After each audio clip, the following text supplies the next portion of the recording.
Welcome to easy learning 700। ये MGT 602 entrepreneurship की short lecture series का 17th लेक्चर है। इसमें सबसे पहले कुछ की टर्म्स हैं।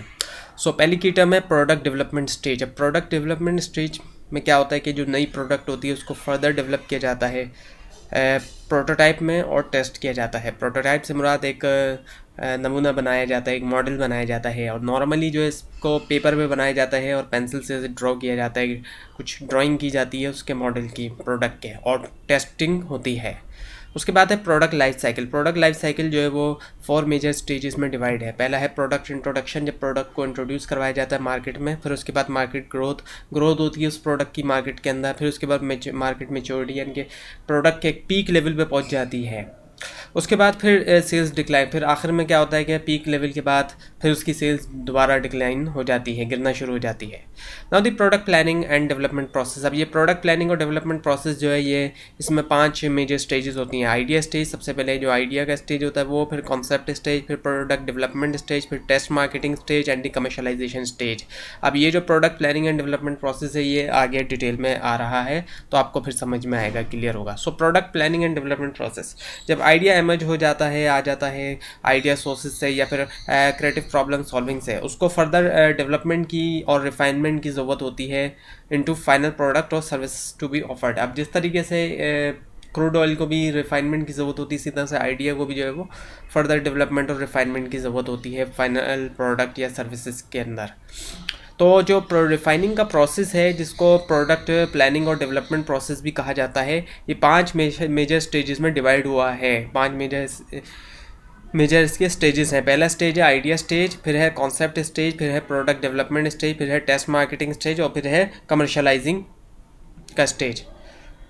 Establishing evaluation criteria. अब जारी बात है, एक इवेल्यूशन का क्राइटेरिया, एग्जामिनेशन का क्राइटेरिया है, तो वो जो है उसके लिए क्या होता है कि उसको इस्टेब्लिश करने के लिए हर एक स्टेज के ऊपर product planning and development process के क्राइटेरिया जो है वो इवेल्यूशन के लिए, एग्जामिनेशन के लिए उसको इस्टेब्लिश करने की ज़रूरत होती है, यानी क्राइटेरिया होना चाहिए जिसके एक तो जो क्राइटेरिया है वो डेवलप जो होगा नई प्रोडक्ट को इवेल्यूएट करने के लिए, उसकी एग्जामिनेशन के लिए, उसका एक तरह से एग्ज़ाम लेने के लिए, तो वो किन टर्म्स में होगा?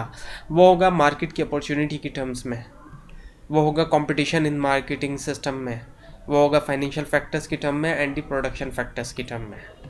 So now the first stage. अब पहला स्टेज जो है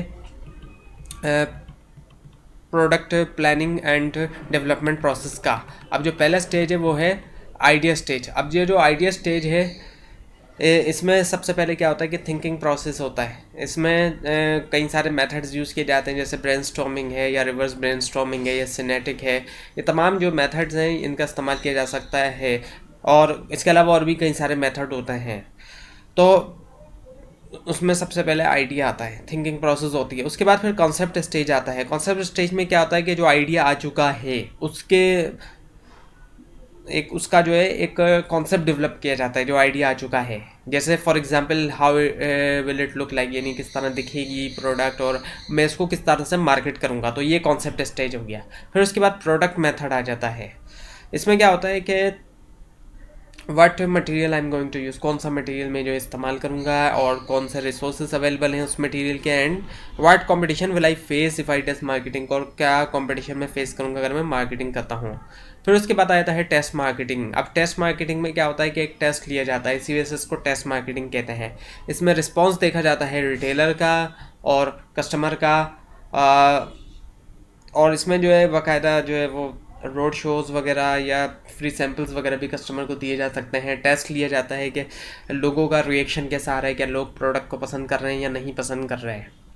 फिर उसके बाद जब प्रोडक्ट टेस्ट हो गई तो फिर फाइनली जो स्टेज होता है वो होता है कमर्शलाइजेशन का। अब जो है वो प्रोडक्ट कमर्शलाइज होगी, यानी कि कमर्शियल लेवल के ऊपर मैन्युफैक्चर की जाएगी। अब बाकायदा मैन्युफैक्चर होगी और बाकायदा इसको मार्केट में उतारा जाएगा, कमर्शियल लेवल के ऊपर इसको सेल किया जाएगा।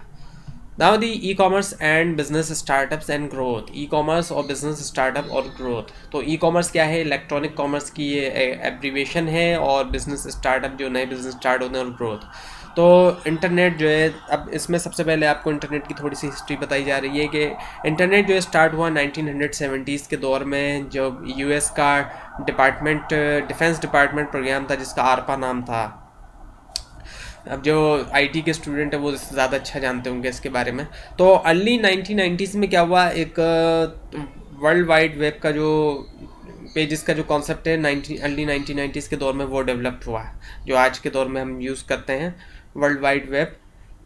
और now the starting and e commerce company. अब ई कॉमर्स कंपनी जो है यानी इलेक्ट्रॉनिक कॉमर्स की जो कंपनी यानी ऑनलाइन जिस पे प्रोडक्ट सेल की जाती हैं। तो इंटरनेट जो है वो वैसे तो आज के दौर में हर एक ऑर्गेनाइजेशन के लिए, हर एक कंपनी के लिए ज़रूरी है, लेकिन जो स्मॉल और मीडियम साइज़ जो कंपनीज़ हैं, जो फर्म्स हैं, उनके लिए इंटरनेट और भी ज़्यादा ज़रूरी है, स्पेशली ज़रूरी है। क्योंकि इससे क्या होता है कि इससे जो मार्केटिंग कॉस्ट होती है वो बहुत कम हो जाती है और बहुत ज़्यादा मार्केट तक पहुंचा जा सकता है कम मार्केटिंग कॉस्ट से, इंटरनेट की मदद से। बहुत सारी ऑनलाइन कैंपेन्स वगैरह चलाई जाती हैं, एडवर्टाइजिंग कैंपेन वगैरह इसके ज़रिए चलाई जाती हैं सोशल मीडिया के ऊपर, और डिफरेंट जो है वो प्लेटफॉर्म्स यूज़ किए जाते हैं, वेबसाइट्स वगैरह के ऊपर जो है वो कैंपेन चलाई जाती है एडवर्टाइजिंग की। Now the website. अब वेबसाइट क्या है? वेबसाइट वैसे तो आपको पता ही होगा वेबसाइट किसको कहते हैं। वेबसाइट जो है एक ऑनलाइन कनेक्शन है कंपनी के दरमियान और कस्टमर्स के दरमियान। अब जाहिर बात है किसी भी ई कॉमर्स का कंपनी की जो साइट होती है या फिर और दूसरी कंपनीज़ की, तो वो जो है एक ऑनलाइन कनेक्शन है, कनेक्ट कर रही है, वो कस्टमर्स को और कंपनी को कनेक्ट कर रही है, जोड़ रही है। और वेबसाइट जो है वो इन हाउस भी बनाई जा सकती है और आउटसोर्स भी की जा सकती है। कंपनी के अंदर के लोग भी बना सकते हैं इसको, और आउटसोर्स से भी वो कहीं से भी कोई भी वेब डेवलपर्स को हायर कर सकते हैं, कहीं से भी वो हायर कर सकते हैं। कोई एक फर्म भी हो सकती है वेब डेवलपमेंट की, और इसके अलावा फ्रीलांसिंग के थ्रू भी वो आउटसोर्स कर सकते हैं अपनी website. Now the tracking customer information. अब ट्रैकिंग कस्टमर इन्फॉर्मेशन में इलेक्ट्रॉनिक डेटाबेस जो है वो सपोर्ट करता है personal marketing targeted at individual clients. अब इसमें क्या होता है कि इंडिविजुअली तौर पे टारगेट किया जाता है, ऑनलाइन जब टारगेट किया जाता है कस्टमर को, तो इंडिविजुअली हर एक कस्टमर को इंडिविजुअल टारगेट किया जाता है, जो वो सर्च कर रहा है, जिस तरह से उसकी सर्च हिस्ट्री है, जो उसकी मैंटेलिटी है, उसके मुताबिक उसको टारगेट किया जा रहा होता है। और ऑनलाइन कंपनी जो है वो कैप्चर कर सकती है कस्टमर इन्फॉर्मेशन बहुत से तरीक़ों से। Now the relationship and endorsement by other companies. अब एंटरप्रेन्योर को प्रोटेक्ट करना चाहिए अपने इनोवेशंस को, जो भी वो इनोवेट कर रहा है, जो भी उसकी इजादात हैं, और उसके अलावा रिलेशनशिप को भी दूसरी कंपनीज़ के साथ। और दूसरी तरह का रिलेशनशिप ये भी होता है कि एंडोर्समेंट होनी चाहिए प्रोमिनेंट जो इंटरनेट कंपनीज है और एसोसिएशन है।